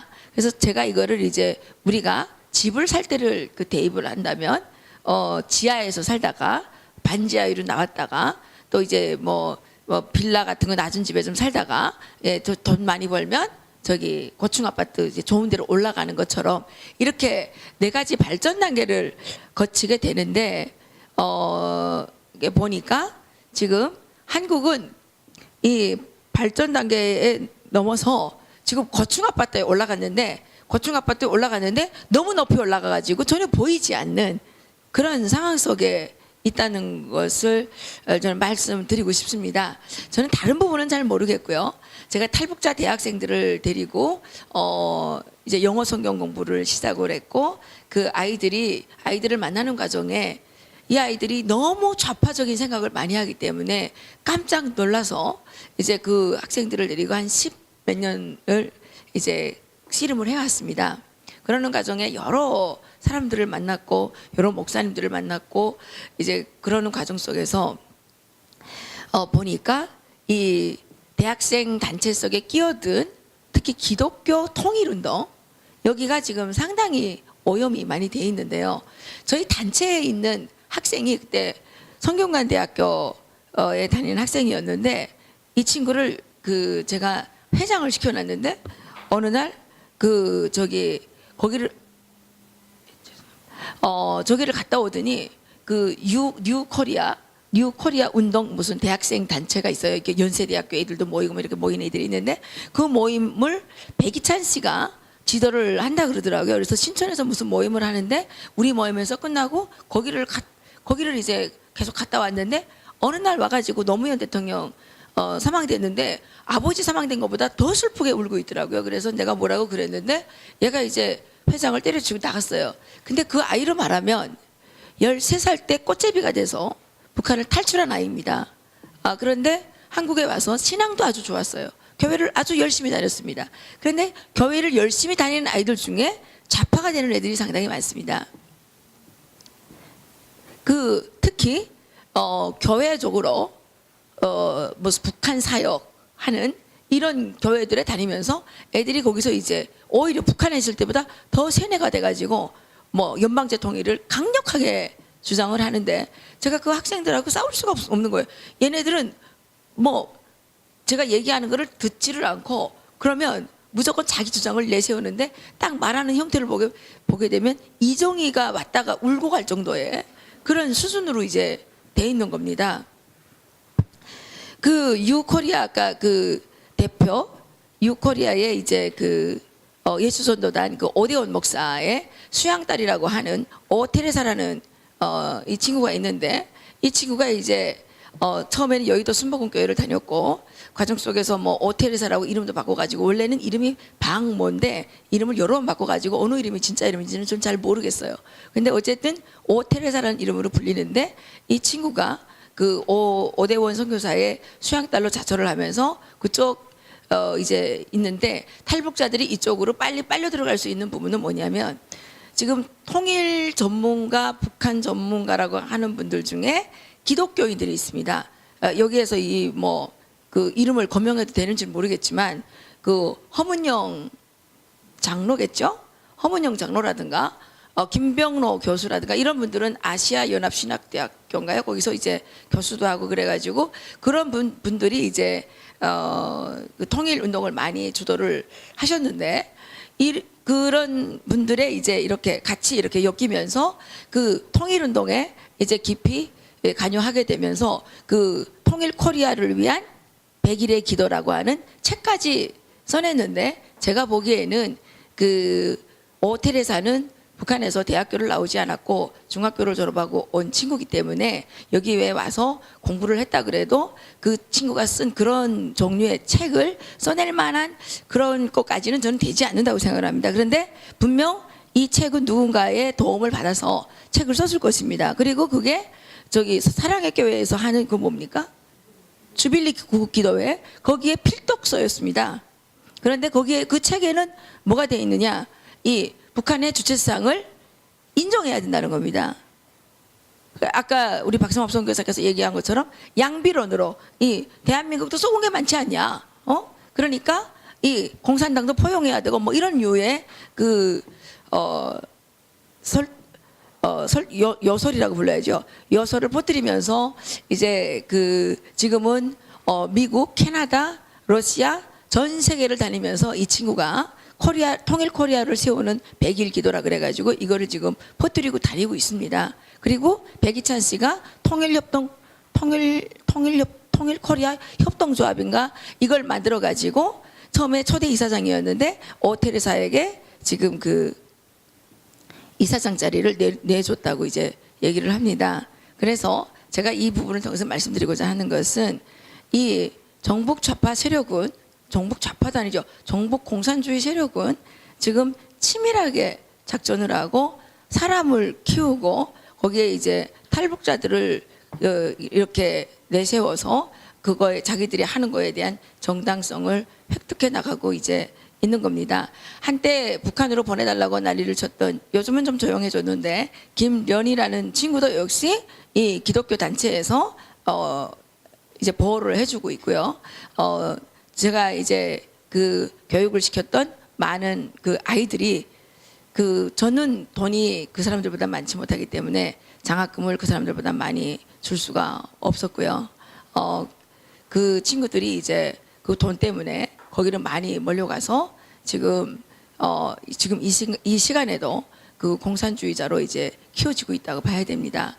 제가 오전에 인천에 무슨 그 남북 교류 뭐 협력 무슨 하여튼 무슨 단체인데 거기 오라 그래서 갔는데 거기에 개성공단에 갔다 온 사람들이 있었고 이제 통일연구원하고 서울대학교에서 한 명이 왔는데 이 사람들은 이제 그 또 새 정부가 이제 들어서면 또 북한에 퍼주기를 해야 된다는 그러니까 퍼주기라고는 얘기 안 하죠. 그 사람들은 남북 대화 교류 협력 그 재개 이런 것들을 해야 된다고 이제 끊임없이 떠들어서 제가 좀 빨리 하려고 그러다가 그 사람들한테 이제 싸우다가 이제 조금 늦었습니다. 사실은 그 개성공단에 이제 투자했던 사람의 얘기는 뭐냐면 자기네 그 개성공단이 북한 주민 5만 명을 먹여 살렸는데 그 사람들이 지금 다 거지가 됐다는 겁니다. 그래서 이 사람들이 불쌍하지 않냐 이런 식으로 이제 그 개성공단을 폐지한 거에 대해서 부당성을 얘기를 하는 겁니다. 유정복 시장이 앉아 계셨고요. 그래서 제가 듣고 있다가 그런 얘기를 했습니다. 그럼 북한 주민이 총 2,500만 명인데 그 중에서 5만 명이 거지가 되게 그렇게 가슴이 아프면 나머지 사람들 거지되는 거에 대해서는 어떻게 생각하느냐. 그리고 지금 항상 보면 기독교에서도 사실 이 사람들은 북한의 인권 문제에 대해서 전혀 얘기하지 않습니다. 그러면서 휴머니즘을 또 가져갑니다. 인도적 지원을 해야 된다. 인도적 지원을 해야 된다. 자기들이 가서 북한 주민들을 직접 만나서 인도적 지원을 해야 된다. 이렇게 얘기를 합니다. 그래서 지금 이게 우리가 그동안 게으르고 무식하고 잘 그 대처를 안 하고 연구를 안 했기 때문에 이 사람들이 정말 불의한 것을 그 정의로운 것으로 포장하고 부당한 것을 옳은 것으로 이렇게 이제 감싸서 우리 그 대한민국의 국민들의 뇌를 잠식해 가고 있는 것을 우리는 지금까지 모르고 있었고 방치하지 않았습니까? 그런데 특히 기독교의 정북의 문제는 더욱더 문제가 되는 게 일반 사람 이정희가 말하는 거는 쟤는 정북이니까 저 말은 들으면 안 돼. 기본적인 인식이 깔려 있지만 홍정길 목사님 우리나라에서 정말 존경받는 목사님, 이동원 목사님 모든 목회자들이 그분이 교회 성장 그거로 인해서 그 설교 목소리까지 따라하고 설교하는 무슨 그 제스처까지 따라하는 이동원 목사님, 김동원 목사님 얼마나 청년들이 따르고 존경하는 이런 목사님들이 쏟아내는 이 김일성주의를 어떻게 방치하겠느냐, 어떻게 방어해내겠느냐. 이런 목사님들이 쏟아내는 이 여설들은 이정희가 말하는 것보다 이정희가 말하는 건 듣지 않지만 이런 사람들이 쏟아내는 건 제가 아무리 진실을 설명해도 안 듣고 그분들이 말씀하시는 건 120%로 전달이 된다는 거죠. 그래서 제가 우리 기독교에서 이 박성호 대표님의 이 강연을 다 들어야 된다고 생각을 하고 저는 목사님들께서 가슴 아프고 부끄럽고 창피하지만 이제는 다 내려놓고 정말 나쁜 사람하고는 절교를 해야 되고요. 그렇게 해야 된다고 생각을 합니다. 정말 한국에 와서 제가 20년 동안 사는데 느끼는 게 뭐냐면 복음을 말하는 곳에 복음이 없고 성경을 말하는 곳에 성경이 없고 정의를 떠드는 곳에 정의가 전혀 없고 이 나라의 모든 것은 우리나라의 법은 법조인들이 망치고 뭐 이런 생각이 좀 드는 게 사실은 진실입니다. 그래서 정말 오늘 이렇게 적게 모인 이 인원들이지만 앞으로 이런 일들을 우리가 작심하고 하지 않는다면 대한민국은 미래가 없다라고 좀 생각이 되고요. 저는 이제 한국 사람들이 뭐 적화통이라면 북한에서 그냥 김정은이가 뭐 내려와서 뭘 하는 것처럼 생각을 하는데 그게 아니죠. 김일성은 경제는 망쳐먹고 정치도 망쳐먹고 북한 주민들은 저렇게 이 세상에 둘도 없는 거지를 만들었지만 하나 성공한 게 있습니다. 뭐냐? 대한민국을 공산화하는데 성공했다고 저는 생각을 합니다. 우리는 그동안 통일의 목표를 사실 잃어버렸습니다. 오늘도 거기 가서 이제 얘기하는데 서울대학교에 무슨 뭐 강사인지 뭔지 한다고 하는 여자가 와가지고 뭐 평화 공존을 얘기하더라고요. 평화 공존.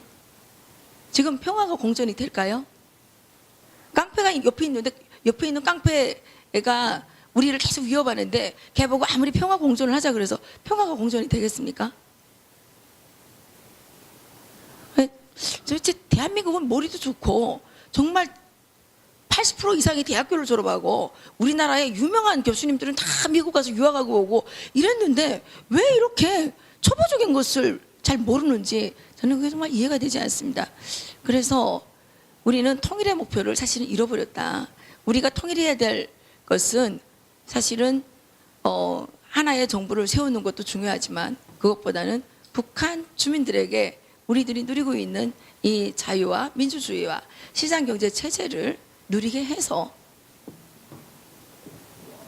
가치 통일을, 체제 통일, 가치 통일을 해야 되는 거 아니었을까요? 그런데 종교가 이렇게 우리들의 갈 길을 막고 있고 또 정치인들이 이렇게 앞장서서 반역 행위를 하고 있고 지금 국회에서 이 시간에도 엄청난 공산화법들이 만들어지고 있는 이 현실을 바라볼 때 정말 어떻게 말을 해야 될지 모르겠고 정말 슬프지만 어제 우리 아들이 엄마 우리 이민 가야 되는 거 아니에요? 그러더라고요. 예. 그래서 사실은 망하는 나라를 보고 온 공산주의가 어떤 것인지 직접 체험하고 온 저로서는 상당히 겁나고 정말 걱정되고 밤에 잠이 오지 않습니다. 우리 박성업 선교사님께서 오늘 대표님께서 자꾸 선교사라고 입에 올라가죠.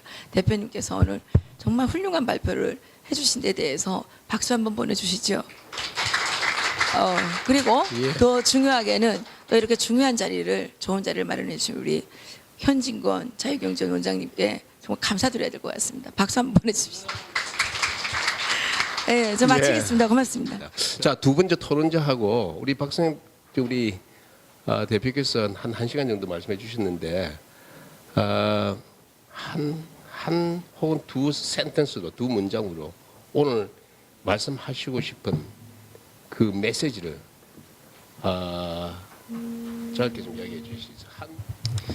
저는 이 기독교인으로서요, 이 나라 민족에 대한 북한에 있는 동포분들 포함해서 교회의 죄가 큽니다. 저희가 잘못했고 제가 반드시 기독교계에서 똑바로 돌아올 수 있도록 최선을 다하겠습니다.